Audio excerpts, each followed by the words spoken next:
Thanks for staying with us. We're back with our guests talking about the controversy surrounding cash bail reform.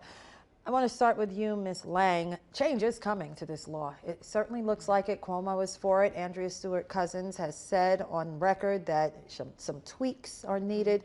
What should that change look like? District Attorney David Soares of Albany has called for some minor changes that include build out of funding for electronic monitoring, and I think that that kind of proposal is very sensible.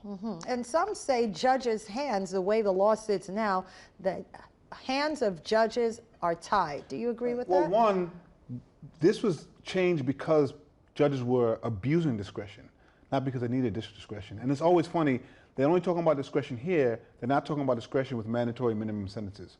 Why not? It seems discretion is only so we can get more people remanded and staying in jail. I do want to lift up Assembly member and Speaker Carl Hastie, because he's been a stalwart on this, and I hope he continues. We should have conversations about, especially certain jurisdictions need to get some additional funding so they can make sure they can build out what they need to build out. We also have to make sure that we can fund to have additional speedy trials. Those are the conversations that we should be having, not how we go back to a time when we were illegally using bail. That's a problem that we're doing that. And people look at the numbers before the changes, 80% of the people were let out without bail, about 75%. After, it's the same thing. Only about 30% of people had cash bail. Right now, half of that, about 15% of that 30%, are what we're talking about. And they're not being released with nothing. They're being released with some kind of supervised release program. And that's where we have to be having a conversation to make sure those are fully funded. Okay, Ms. Lang, let's talk about the racial disparities in all of this, because that comes into play. I think that bail is actually a distraction from the more pressing issue here, which is the discovery reforms. We're seeing near paralysis in some of the courthouses across the state because district attorneys and police departments are struggling to comply with extremely onerous and very rapid discovery requirements. I think that that's an area that needs to be seriously reassessed, not because discovery reform wasn't very much in order, because it was, but because the time restrictions that have been placed are incredibly challenging to comply with. Well, when the changes are announced, what do you plan to do as public advocate? Well, I'm going to continue to push and join with Speaker Hastie so that there aren't any changes. Or if there are, they are focused on what we're discussing to make sure people have the funding they need to do this. And I am kind of frustrated with Democrats who have allowed policies to be in place for a very long time, way before Donald Trump. So these are not Trump issues. There are Democrats who have run states across this country, including this one, run cities that have allowed policies to be in place that are very similar to the ones that Donald Trump supports. And so if we're going to say we're different, we have to be different.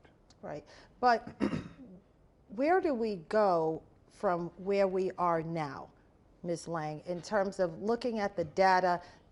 I think, like I said, it looks like the changes are going to come. But how do we move forward if they change it and anger all the activists who protested so long and hard for this?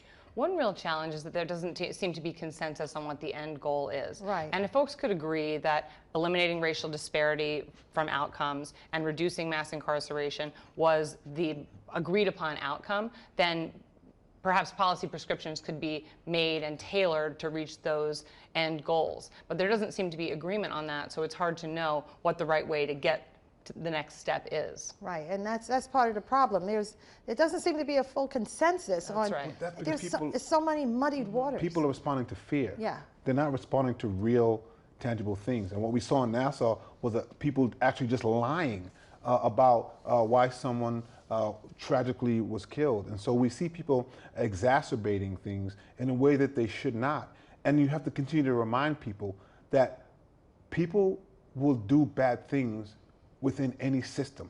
And so we have to try to find the best system that we had. The system we had before did not prevent bad things from happening. What it did was punish a community simply because they did not have the same money that rich people had. And so we have a system now, I don't know that no system is perfect, but it will stop punishing people simply because they're poor. That's it. So now if we want to have a discussion on how to continue moving forward with dealing with mass incarceration, even dealing with speedy trials, dealing with funding that's needed, let's do that. But let's stop playing chess on the Monopoly board. Okay. Public Advocate Jumaane Williams and Lucy Lang of John Jay College. Thank you both for your time today. Thank you, Cheryl. Appreciate you.